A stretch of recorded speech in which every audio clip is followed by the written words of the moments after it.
यहाँ तक हमने ये समझ लिया है कि तस्वीर में लाइट कैसे कंट्रोल होगी। यहाँ से आगे जाते हुए हम थोड़ा बहुत कलर्स को टच करेंगे कि कलर्स किस तरह हम सही रखते हैं, लेकिन बीच में एक चीज़ आती है जिसको कहते हैं फोकस। आपको पता ही होगा फोकस का क्या मतलब होता है। First you focus over here. तो पिक्चर में कौन सी जगह फोकस है और कौन सी जगह आउट ऑफ फोकस है, एपर्चर का कॉन्सेप्ट यहाँ तक आपका क्लियर होना चाहिए कि एपर्चर क्या होता है। अगर आपको नहीं समझ में आया आप जाके दोबारा देखिए। फोकस स्टार्ट करने से पहले you should be clear about aperture and now we move towards focus. तो जिस तरह लाइट मीटर होता है कैमरा में, इस तरह जिस तरह कैमरा एडवांस होता जाता है फोकस के भी कई ज़्यादा ऑप्शंस होते हैं।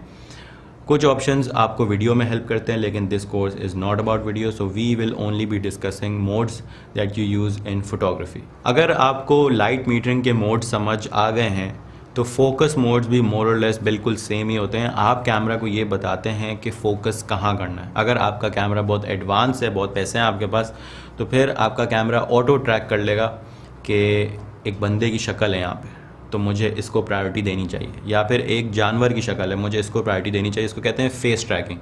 या फिर और ज़्यादा पैसे हैं आपके पास तो आई ट्रैकिंग। लेकिन ऑटोमेटिक पे हमें रिलाई नहीं करना है, तो we are using manual focus. आप यूज़ कर सकते हैं, लेकिन अगर आप कोई बहुत स्पोर्ट्स फोटोग्राफी कर रहे हैं तो you can't always use manual focus. जब तक आप फोकस करेंगे वो आउट हो चुका होगा। तो वी यूज़ कैमरा के फोकस मोड्स। तो सबसे पहला है वाइड फोकस मोड। इसके अलग अलग नाम होते हैं। मैं सोनी का यूज़र हूँ तो मैं सोनी के हिसाब से बता रहा हूँ। Wide focus mode, wide focus mode पे वो पूरी पिक्चर एनालाइज करता है और वो डिसाइड करता है कि यार ये सब्जेक्ट है तो मुझे इसको फोकस करना चाहिए। ये कैमरा खुद डिसीजन लेता है। अगर आप इस तरह के वाइड फोकसिंग मोड पे रिलाई कर रहे हैं तो हो सकता है कि आपको 100% रिलायबल रिजल्ट्स ना मिले। तो यहाँ पे आता है second mode which is centre focusing. नाम से ज़ाहिर है मीटरिंग मोड भी सिंपल था कि फ्रेम के जो भी डेड सेंटर में होगा वो फोकस होगा। और हो सकता है कि अक्सर सेंटर में कोई भी ऐसी जगह हो जहाँ पे वो फोकस ना कर पा रहा हो, वो हंट कर रहा है, वो फोकस आगे पीछे हो रहा है लेकिन फोकस हो नहीं पा रहा। तो कैमरा यूजुअली फोकस करता है कॉन्ट्रास्ट वाली जगह को। डिपेंड करता है आप कौन सा मॉडल यूज़ करते हैं, कौन सी कंपनी है। किसी का बहुत अच्छा फोकस है, किसी का इतना अच्छा नहीं है, लेकिन यूजुअली कॉन्ट्रास्ट देखता है वो। अगर एक वाइट प्लेन दीवार है उस पर फोकस करने में उसको बहुत मसला होगा, लेकिन अगर उस पर एक ब्लैक डॉट है कहीं या कहीं क्रैक है, उस पर अगर आप सेंटर पॉइंट ले जाएंगे तो वो फ़ौरन फोकस कर लेगा क्योंकि उसको वो कॉन्ट्रास्ट मिल गया। तो जिस तरह मैंने आपको मीटरिंग मोड में बताया, यहाँ भी एक रूल होता है। अगर आपको एक जगह फोकस में चाहिए और वो सेंटर में नहीं है तो या तो you can use the next mode which is spot focusing. आप, लेकिन ये हर कैमराज में नहीं होती। आप स्पॉट पहले से डिसाइड करते हैं कि कैमरे का ये स्पॉट है या ये स्पॉट है या नीचे स्पॉट है, वहाँ पे आपका वो फोकस पॉइंट रख लेता है। वो कोशिश करता रहेगा कि मुझे यहीं कोई चीज़ फोकस में मिले। अगर नहीं मिलेगी तो आपको तस्वीर खींचने नहीं देगा। वो फोकस करता रहेगा करता रहेगा करता रहेगा। या फिर you first focus and then you compose. यहाँ पे एक बात बतानी बड़ी ज़रूरी है कि जब भी आप ये यूज़ कर रहे हैं कि first you focus and then you compose, और सेंटर आपकी फोकसिंग हुई हुई है क्योंकि आपको पिन पॉइंट ये सिलेक्ट करना है कि कौन सा सब्जेक्ट होना चाहिए। मेरे पास टाइम नहीं है ज़ाया करने का कि कैमरा हंट करे किसको फोकस करना है किसको फोकस करना है। मैं बताऊँगा कैमरे को किसको फोकस करना है।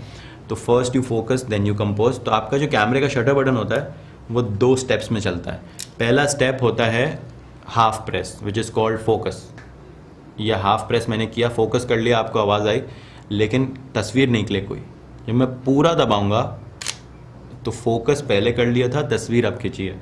तो अगर आप सेंटर फोकसिंग कर रहे हैं तो आप पहले अपना सब्जेक्ट सेंटर में लाएंगे, या अगर आप स्पॉट फोकसिंग कर रहे हैं तो वो स्पॉट पे लेके जाएंगे। लेके गए आपने फोकस किया और अभी फोकस उसने पकड़ लिया। वो सब्जेक्ट अगर मूव नहीं कर रहा तो आपका फोकस शिफ्ट नहीं होगा अगर आप ज़्यादा नहीं हिल रहे हो, क्योंकि व्हेन यू मूव तो कैमरा का अगर डिस्टेंस चेंज हो रहा है तो फोकस चेंज हो जाएगा। लेकिन आपने फोकस किया, आपने वापस कंपोज किया, वो उसको सब्जेक्ट को जहाँ भी आपने फ्रेम में रखना था रखा, एंड देन यू क्लिक। तो this is how you use focusing modes to focus faster. अगर आपके पास ऑटो फोकस वाली लेंसेज नहीं है तो you can use manual focus, वो बिल्कुल ठीक चलता है। अगर आपके पास बहुत महंगा कैमरा है तो उसमें कुछ फीचर्स होंगे जो आपको फोकस में हेल्प कर सकते हैं, लाइक पीकिंग, लेकिन आप बग़ैर किसी ऑटोमेटिक फोकस ऑप्शन के या कैमरा के फीचर के आप फोकस कर सकते हैं। It only requires a little bit of practice. यहाँ पे फोकस का चैप्टर ख़त्म करने से पहले मैं आपको फोकल प्लेन के बारे में थोड़ी सी बात कर लूँ, क्योंकि उसके बारे में ज़्यादा लोग कंफ्यूज्ड होते हैं कि मैंने फ़ोकस किया था लेकिन वो फोकस मिस हो गया। तो फोकस डिसाइड होता है कैमरे से डिस्टेंस पे। अगर अभी मैं आपको फोकस में नज़र आ रहा हूँ तो फोकस सिर्फ तभी ख़राब होगा अगर मेरा डिस्टेंस कैमरे से चेंज होता है। अगर मैं आगे आता हूँ तो ख़राब होगा, अगर मैं पीछे जाता हूँ तो ख़राब होगा। लेकिन मैं साइड पे जितना भी चला जाऊँ मेरा फोकस ख़राब नहीं होगा, क्योंकि फोकल प्लेन डिस्टेंस में डिसाइड होता है।